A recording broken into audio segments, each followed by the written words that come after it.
नमस्कार दोस्तों, कैसे हैं आप लोग? उम्मीद कर रहा हूँ आप सब अच्छे होंगे। अभी रिसेंटली एक न्यूज़ आई थी जहाँ कश्मीर से एक चाइनीज़ मैन को गिरफ्तार किया गया है दोस्तों। ये जो चाइनीज़ मैन है वो इंडिया में टूरिस्ट वीज़ा पर आया था, लेकिन जिस डेस्टिनेशन के लिए इसे वीज़ा जारी किया गया था दोस्तों, वो वहाँ ना जाकर इंडिया के सिक्योरिटी के लिए कुछ स्ट्रेटेजिक लोकेशंस होते हैं उन एरियाज़ में चला गया, जैसे कि जम्मू कश्मीर और लद्दाख। आप तो जानते हैं दोस्तों ये रीजन्स इंडिया की सिक्योरिटी के लिए कितने इंपॉर्टेंट्स हैं। इस आदमी की स्टोरी भी थोड़ा अजीब है दोस्तों, क्योंकि ये जो एक्टिविटी कर रहा है वो बहुत सस्पिशियस था इंडियन सिक्योरिटी के लिए। अभी हाल ही में हमने पहलगाम आतंकी हमला देखा है, Delhi car bomb blast incident हुआ है।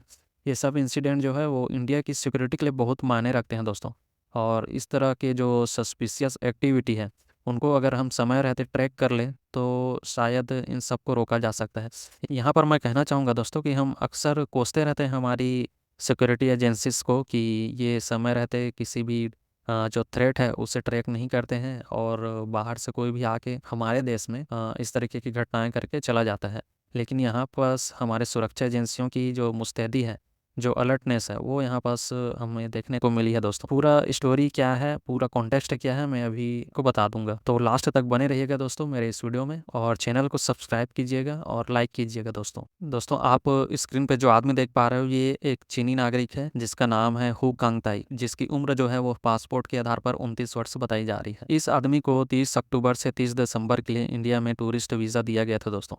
हम सब जानते हैं कि अगर आप किसी फॉरेन कंट्री जा रहे हैं टूरिस्ट वीज़ा पे तो आपको कुछ लोकेशन बताने पड़ते हैं कि आप इन इन लोकेशन पर विजिट करने वाले हो।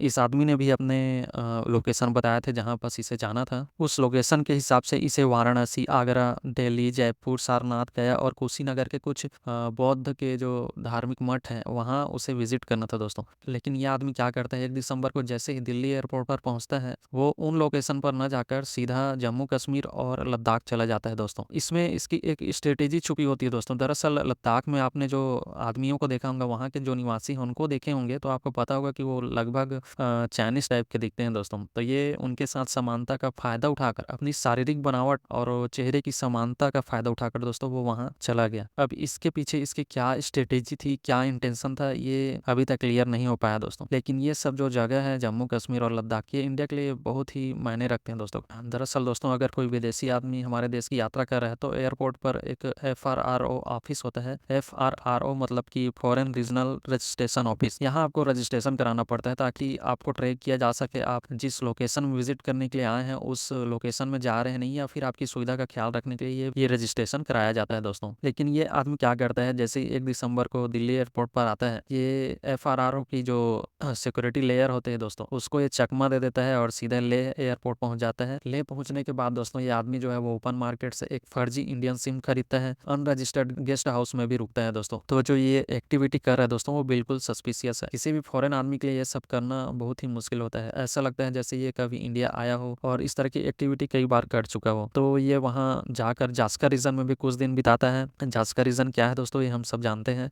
साउथ कश्मीर के जो अवंतीपुर के कुछ खंडर है जहाँ पे इंडिया के लिए इंडिया के विक्टर फोर्स का एक हेड क्वार्टर है दोस्तों, जो कि बहुत ही स्ट्रेटेजिक लोकेशंस है। वहाँ का भी ये आदमी विजिट करता है। ये हरवान के बौद्ध मठ भी गया था दोस्तों, जहाँ पिछले साल लश्कर तैयबा के आतंकी के साथ कुछ इंडियन आर्मी का मुठभेड़ भी हुआ था। और श्रीनगर के कुछ स्ट्रेटेजिक लोकेशंस पर जो कि वैसे घूमने लायक हैं, शंकराचार्य की पहाड़ियाँ, डल झील, मुगल गार्डन, इन लोकेशन पर भी ये गया था, विजिट किया था। लेकिन सबसे बड़ा सवाल यही है दोस्तों कि आखिर इस आदमी को इंटरसेप्ट कैसे किया गया है दोस्तों। दरअसल यहीं पास हमारे इंडियन आर्मी की जो मुस्तैदी है वो यहाँ पास हमें पता चलती है दोस्तों। हम इसी चीज़ के लिए जो है अपनी सिक्योरिटी एजेंसीज को लगातार क्रिटिसाइज करते रहते हैं दोस्तों। दरअसल ये इसकी suspicious internet activity, internet chatter के थ्रू इसे पकड़ा गया था दोस्तों, जिसमें ये सर्च कर रहा था जो आर्टिकल 370 है और CRPF की स्ट्रेटेजिक लोकेशन है, इन सब के बारे में ये सर्च कर रहा था दोस्तों। तो यहाँ पर सुरक्षा एजेंसी के जो इंटरनेट इंसेप्टर्स होते हैं दोस्तों, कि आप मोबाइल में क्या सर्च कर रहे हैं, खासकर इन स्ट्रेटेजिक लोकेशंस पे ही ये चीज़ें होती हैं ताकि किसी भी तरह की आतंकी गतिविधियों को रोका जा सके। तो इसी इंटरसेप्ट के थ्रू इसे पकड़ा गया दोस्तों।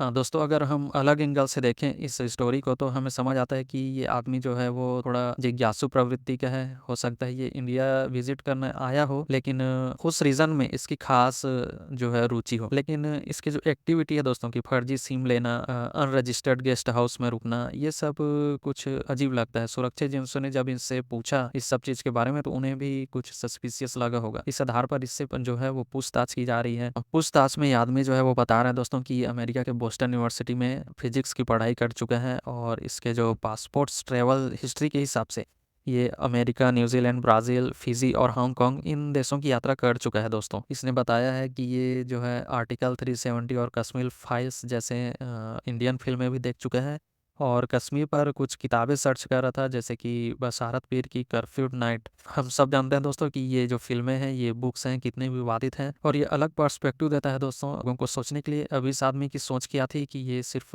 इंडिया की इन स्ट्रेटेजिक लोकेशन पर घूमना चाहता था, या फिर इसका जो इंटेंशन है वो कुछ इंडिया के लिए बहुत हार्मफुल था, ये आगे पता चलेगा दोस्तों। अभी इसने बातचीत में सिर्फ इतनी ही बातें रिवील की हैं। जम्मू कश्मीर और लद्दाख का जो ये रीजन है वो इंडिया के लिए स्ट्रेटेजिकली बहुत ही इंपॉर्टेंट है दोस्तों। यहाँ पास किसी भी तरह की इलीगल एक्टिविटी से हमारे देश को बहुत खतरा हो सकता है, ये हम सब जानते हैं। लेकिन ये बहुत अच्छी बात है कि हमारे जो सुरक्षा एजेंसियां इतनी अलर्ट हैं, वो इन तरह की सस्पिशियस एक्टिविटी को ट्रैक कर पा रही हैं। फिलहाल के लिए दोस्तों अभी इस आदमी से पूछताछ जारी है, सुरक्षा एजेंसियां इनसे पूछताछ कर रही हैं, और हो सकता है इसे चाइना डिपोर्ट कर दिया जाए। दोस्तों जैसे इस न्यूज़ पर कोई लेटेस्ट अपडेट आएगी मैं आपको इन्फॉर्म करूंगा एक नया वीडियो बनाकर। तब तक के लिए इस वीडियो को लाइक कीजिए दोस्तों, और अपने दोस्तों के साथ शेयर कीजिए। धन्यवाद दोस्तों।